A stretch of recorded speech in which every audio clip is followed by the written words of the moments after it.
ਕੱਲਾ ਬੰਦੇ ਨੂੰ ਕਹਿਣਾ ਪੈਂਦਾ ਬੰਦੇ ਦਾ ਪੁੱਤ ਬਣ ਹਨਾ, ਕਿਉਂਕਿ ਅਸੀਂ ਬੰਦੇ ਹੀ ਆ ਹਜੇ ਮਨੁੱਖ ਨਹੀਂ ਬਣੇ। ਤਕਰੀਬਨ 40 ਦੇ ਕਰੀਬ ਪ੍ਰੋਡਕਟਸ ਨੇ, ਸਾਰੇ ਦੇ ਸਾਰੇ ਇੱਕੋ ਫਰੈਂਡਲੀ ਨੇ, ਵੀ ਇੱਕੋ ਫਰੈਂਡਲੀ ਨੇ, ਬੈਂਬੂ ਦੇ ਬਣੇ ਹੋਏ ਨੇ, ਬਾਂਸ ਦੇ। ਜਿਹੜਾ ਪੁਰਸ਼ ਆਪਾਂ ਜ਼ਿੰਦਗੀ 'ਚ ਪਹਿਲੀ ਵਾਰੀ ਕੀਤਾ ਸੀ, ਤੁਸੀਂ ਚਾਹੇ ਮੈਂ ਕੀਤਾ ਸੀਗਾ, ਉਹ ਧਰਤੀ ਦੇ ਕਿਸੇ ਕੋਨੇ 'ਚ ਪਿਆ ਹੋਇਆ, ਕਿਉਂਕਿ ਪਲਾਸਟਿਕ ਹਜ਼ਾਰਾਂ ਸਾਲ ਨਹੀਂ ਗਲਦੀ। ਝਾਵਾਂ ਕਹਿ ਜੀ ਤੋਰੀ ਤੋਂ ਬਣਿਆ ਹੋਇਆ ਨੈਚੁਰਲ ਲੂਫੇ। ਆਪਣੇ ਕੋਲੇ ਪੈਨ ਤੇ ਪੈਨਸਲਾਂ ਨੇ, ਇਹ ਕਾਗਜ਼ ਦੀਆਂ ਬਣੀਆਂ ਹੋਈਆਂ ਨੇ, ਇਹਦੇ ਵਿੱਚ ਸਬਜ਼ੀਆਂ ਦੇ ਬੀਜ ਪਾਏ ਹੋਏ ਆ। ਕਨਸੈਪਟ ਕੀ ਹੈ ਸਮਝੋ ਧਿਆਨ ਨਾਲ, ਵੀ ਜਿਵੇਂ ਨਾ ਬੱਚੇ ਪੈਨਸਲ ਯੂਜ਼ ਕਰਦੇ ਆ, ਜਦੋਂ ਲਾਸਟ ਵਾਲਾ ਹਿੱਸਾ ਰਹਿ ਜਾਂਦਾ ਬੱਚੇ ਸੁੱਟ ਦਿੰਦੇ ਨੇ। ਉਹ ਕਨਸੈਪਟ ਕੀ ਹੈ, ਹੁਣ ਬੱਚੇ ਨੂੰ ਮੋਟੀਵੇਟ ਕਰਨਾ, ਸੁੱਟਣਾ ਨਹੀਂ ਹੈਗਾ, ਲਾਸਟ ਵਾਲੇ ਹਿੱਸੇ ਨੂੰ ਗਮਲੇ 'ਚ ਲਾ ਦੇਣਾ ਉਲਟਾ ਕਰਕੇ। ਸਤਿ ਸ਼੍ਰੀ ਅਕਾਲ। ਪੰਜਾਬੀ ਰੇਡੀਓ ਤੇ ਪੰਜਾਬੀ ਟੀਵੀ USA ਤੁਸੀਂ ਵੇਖ ਰਹੇ ਹੋ। ਇਸ ਸਮੇਂ ਤੁਸੀਂ ਮੇਰੇ ਇੱਧਰਲੇ ਬੰਨੇ ਇਹ ਜਿਹੜਾ ਸਮਾਨ ਦੇਖ ਰਹੇ ਹੋ, ਇਸ ਦੇ ਵਿੱਚੋਂ ਬਹੁਤਾ ਸਮਾਨ ਲੱਕੜ ਦਾ ਬਣਿਆ ਹੋਇਆ ਹੈ, ਕਾਗਜ਼ ਦਾ ਬਣਿਆ ਹੋਇਆ ਹੈ। ਇਹ ਪੋਲਿਊਸ਼ਨ ਨਹੀਂ ਫੈਲਾਉਂਦਾ ਕਿਸੇ ਵੀ ਤਰੀਕੇ ਦੇ ਨਾਲ। ਬਾਈ ਹੁਣੀ ਮੇਰੇ ਨਾਲ ਨੇ, ਇਹਨਾਂ ਦੇ ਨਾਲ ਗੱਲਬਾਤ ਕਰਕੇ ਜਾਣਦੇ ਆ ਇਹ ਆਈਡੀਆ ਕਿੱਥੋਂ ਆਇਆ ਤੇ ਇਹ ਜਿਹੜਾ ਸਾਰਾ ਕੁਝ ਹੈ ਇਹ ਕਿਵੇਂ ਵਾਪਰਦਾ। ਬਾਈ ਬਹੁਤ ਬਹੁਤ ਸਵਾਗਤ ਹੈ। ਹਾਂਜੀ ਵੀਰ ਜੀ, ਬਹੁਤ ਧੰਨਵਾਦ ਤੁਹਾਡਾ ਜੀ। ਬਾਈ ਪਹਿਲਾਂ ਤਾਂ ਇਹ ਆਈਡੀਆ ਬਾਰੇ ਦੱਸੋ ਕਿ ਇਹੋ ਜਿਹਾ ਸਮਾਨ ਜਿਹੜਾ ਵਾਤਾਵਰਨ ਨੂੰ ਨੁਕਸਾਨ ਨਾ ਬਹੁਤਾ ਪਹੁੰਚਾਉਂਦਾ ਹੋਵੇ, ਤੁਸੀਂ ਉਸ ਨੂੰ ਮੱਦੇਨਜ਼ਰ ਰੱਖਦੇ ਹੋ ਇਹ ਚੀਜ਼ਾਂ ਬਣਾ ਕੇ ਵੇਚ ਰਹੇ ਹੋ, ਇਹਦੇ ਬਾਰੇ ਜ਼ਰਾ ਸਾਨੂੰ ਦੱਸੋ। ਇਹ ਆਈਡੀਆ ਕਿੱਥੋਂ ਆਇਆ ਤੇ ਮੰਤਵ ਕੀ ਹੈ? ਬੇਸਿਕਲੀ ਨਾ ਆਉਂਦੇ ਹੁੰਦੇ ਆ, ਕੱਲਾ ਬੰਦੇ ਨੂੰ ਕਹਿਣਾ ਪੈਂਦਾ ਬੰਦੇ ਦਾ ਪੁੱਤ ਬਣ ਹਨਾ, ਕਿਉਂਕਿ ਅਸੀਂ ਬੰਦੇ ਹੀ ਆ ਹਜੇ ਮਨੁੱਖ ਨਹੀਂ ਬਣੇ। ਉਹ ਜੋ ਚੀਜ਼ਾਂ ਸਾਨੂੰ ਜਿਉਂਦੇ ਰਹਿਣ ਲਈ ਚਾਹੀਦੀਆਂ ਨਾ, ਅਸੀਂ ਉਹ ਖਰਾਬ ਕਰ ਲਈਆਂ ਪਹਿਲਾਂ ਹੀ, ਅਸੀਂ ਰੋਜ਼ ਖਰਾਬ ਕਰ ਰਹੇ ਹਾਂ। ਇਹ ਸਾਡੀ ਤਰਾਸਦੀ ਹੈ ਬਹੁਤ ਵੱਡੀ। ਜਿਹੜਾ ਮੇਰੇ ਕੋਲੇ ਕਨਸੈਪਟ ਤੇ ਮੈਂ ਕੰਮ ਕਰ ਰਿਹਾ ਵੀਰ ਜੀ, ਮੇਰੇ ਕੋਲੇ ਇੱਕ ਮੈਂ ਕਰ ਰਿਹਾ ਗੁਰਮੁਖੀ ਖਜ਼ਾਨੇ ਦੇ ਉੱਪਰ, ਪੰਜਾਬੀ ਮਾਂ ਬੋਲੀ ਅਸਲੀ ਖਜ਼ਾਨਾ ਕਹਿ ਦਿੰਦੇ ਆਪਾਂ। ਇੱਕ ਇੱਕੋ ਫਰੈਂਡਲੀ ਪ੍ਰੋਡਕਟਸ ਨੇ ਮੇਰੇ ਕੋਲੇ, ਤਕਰੀਬਨ 40 ਦੇ ਕਰੀਬ ਪ੍ਰੋਡਕਟਸ ਨੇ, ਸਾਰੇ ਦੇ ਸਾਰੇ ਇੱਕੋ ਫਰੈਂਡਲੀ ਨੇ। ਤੇ ਆਪ ਹੈਰਾਨ ਹੋਗੇ ਪ੍ਰੋਡਕਟਸ ਵੇਖ ਕੇ, ਤੁਹਾਨੂੰ ਦਿਖਾਉਣਾ ਮੈਂ।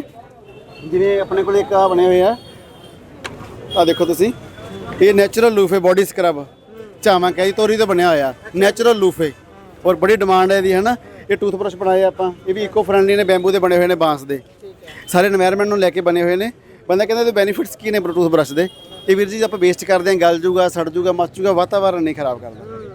ਜਿਹੜਾ ਪੁਰਸ਼ ਆਪਾਂ ਜ਼ਿੰਦਗੀ 'ਚ ਪਹਿਲੀ ਵਾਰੀ ਕੀਤਾ ਸੀ, ਤੁਸੀਂ ਚਾਹੇ ਮੈਂ ਕੀਤਾ ਸੀਗਾ, ਉਹ ਧਰਤੀ ਦੇ ਕਿਸੇ ਕੋਨੇ 'ਚ ਪਿਆ ਹੋਇਆ, ਕਿਉਂਕਿ ਪਲਾਸਟਿਕ ਹਜ਼ਾਰਾਂ ਸਾਲ ਨਹੀਂ ਗਲਦੀ।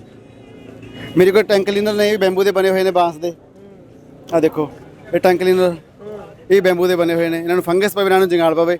ਉਹ ਸਭ ਤੋਂ ਵੱਡੀ ਗੱਲ ਇਹਦੇ ਬਰਡਸ ਦੀ ਹੈਗੀ ਆ, ਜਿਹੜੇ ਸਾਡੇ ਟੇਸਟ ਬਡ ਹੁੰਦੇ ਨੇ ਜੀਭ ਦੇ ਉੱਪਰ, ਇਹਨੂੰ ਕਿਲ ਨਹੀਂ ਕਰਦਾ, ਖਤਮ ਨਹੀਂ ਕਰਦਾ। ਜਿਹੜੇ ਤੌਰ ਤੇ ਮੰਨਿਆ ਜਾਂਦਾ ਜੇ ਰਗੜਦੇ ਆ ਜ਼ਿਆਦਾ, ਕੁਝ ਸਮੇਂ ਬਾਅਦ ਉਹ ਖਤਮ ਹੋ ਜਾਂਦਾ। ਜਿਹੜੀ ਪਲਾਸਟਿਕ ਯੂਜ਼ ਕਰਦੇ ਆ ਜਾਂ ਆਪਾਂ ਸਟੀਲ ਯੂਜ਼ ਕਰਦੇ ਹਾਂ, ਉਹ ਨੈਚੁਰਲੀ ਨੁਕਸਾਨ ਕਰਦੀ। ਇਹ ਸਾਰਾ ਬੈਂਬੂ ਦਾ ਬਣਿਆ ਹੋਇਆ।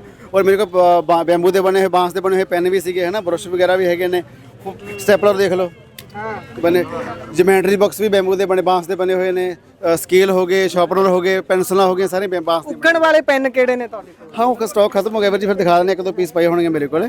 ਆਪਣੇ ਕੋਲੇ ਪੈਨ ਤੇ ਪੈਨਸਲਾਂ ਨੇ, ਇਹ ਕਾਗਜ਼ ਦੀਆਂ ਬਣੀਆਂ ਹੋਈਆਂ ਨੇ, ਇਹਦੇ ਵਿੱਚ ਸਬਜ਼ੀਆਂ ਦੇ ਬੀਜ ਪਾਏ ਹੋਏ ਆ।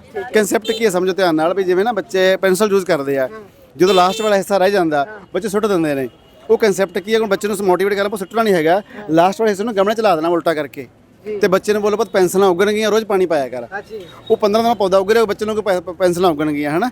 ਉਹ ਕਨਸੈਪਟ ਆਪਾਂ ਪੈਨ ਵੀ ਨੇ, ਪੈਨਸਲਾਂ ਵੀ ਨੇ।